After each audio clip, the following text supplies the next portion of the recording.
Prabowo nyalon lagi. Salah. Nyalon jadi presiden maksudnya. Hehe. Ya lu semua pasti udah gak kaget sama nih isu. Soalnya dari tahun-tahun kemarin aja banyak yang udah menduga hal ini bakalan terjadi. Nggak cuman itu, bahkan baru habis kalah kemarin 2019 udah ada nih isu cuy.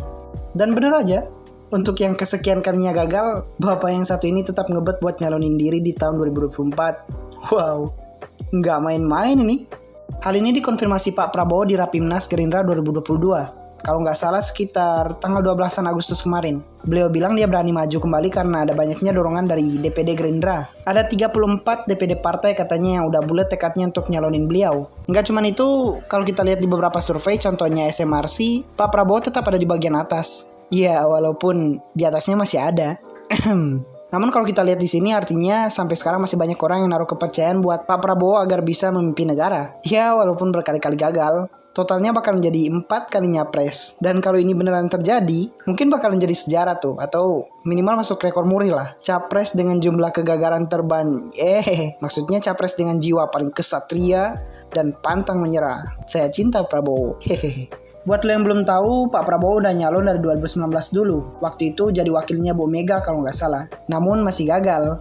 Yang menang Pak SBY. Memang bukan nyalon presiden sih, tapi ya kita hitung aja. Biar agak banyak kan. Nah pas di 2014 baru beliau mulai nyalon jadi presiden. Tapi masih gagal lagi. Kalau kata bapak gua sih gak apa-apa, masih bisa nyalon lagi.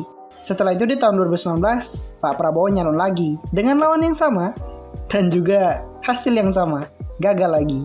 Tapi kata bapak gua gak apa-apa, mungkin bukan rezekinya. Nah pas ada kabar lagi mau nyalon di 2024, kata bapak gua, dah lah.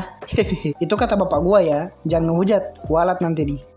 Ya memang agak susah sih untuk ngakuin kalau ini hal yang efektif supaya kita bisa jadi presiden. Karena semakin lama semakin banyak saingan baru yang mungkin lebih tinggi daya tariknya ya kan. Macam sekarang ini ada yang hot-hot banget di kalangan ibu-ibu. Ada juga yang baru habis sukses bikin Formula E. Ada yang jago nge-catwalk. Ada juga yang buat yang tahu silakan komen dah. Dan di sini gue bukan mau sok-sokan ya, gue bukan politikus apalagi akademisi. Cuman dari data yang gue lihat tadi, walaupun Pak Prabowo ada di urutan atas, tingkat pertumbuhannya itu paling kecil. Memang sih masih ada 32,4% yang belum ngasih jawaban. Tapi kalau tingkat pertumbuhan pemilih Prabowo cuma dikit kayak viewer dan subscriber di channel ini, bisa jadi ditikung pesaing lain. Tapi nggak tahu juga ya, siapa tahu selepas ini voting ke Pak Prabowo langsung ngelonjak. Gak nutup kemungkinan juga ya kan. Atau sisanya itu orang-orang yang lagi nahan momen buat milih serentak Mbak Puan. Kita nggak tahu. Semoga aja nggak. Bercanda. Saya juga suka Mbak Puan. Selain dari hasil perolehan data, ada juga banyak pro dan kontranya tentang pencalonan Pak Prabowo ini. Ada yang bilang Pak Prabowo masih punya kesempatan buat menang. Ada juga yang terang-terangan buat nolak untuk milih Pak Prabowo lagi. Gua nggak mau bilang alasannya ya. Lu udah pasti tahu lah. BTW video ini bukan mau nyudutin apalagi ngajak buat nggak milih Pak Prabowo ya. Jangan baper nih. Intinya kita lihat aja selanjutnya bakalan gimana. Soalnya masih ada banyak waktu juga sebelum 2024. Para kandidat juga masih abu-abu dan lagi asik lenggak-lenggok buat nyari perhatian kita. Ya siapapun yang mau nyalon atau kepilih, semoga aja di pemimpinnya adil, jujur, sakinah, mawaddah, warohmah, gitu-gitulah.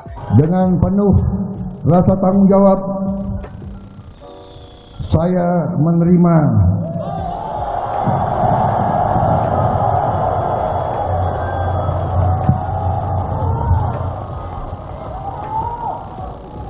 permohonan saudara untuk bersedia dicalonkan sebagai calon Presiden Republik Indonesia.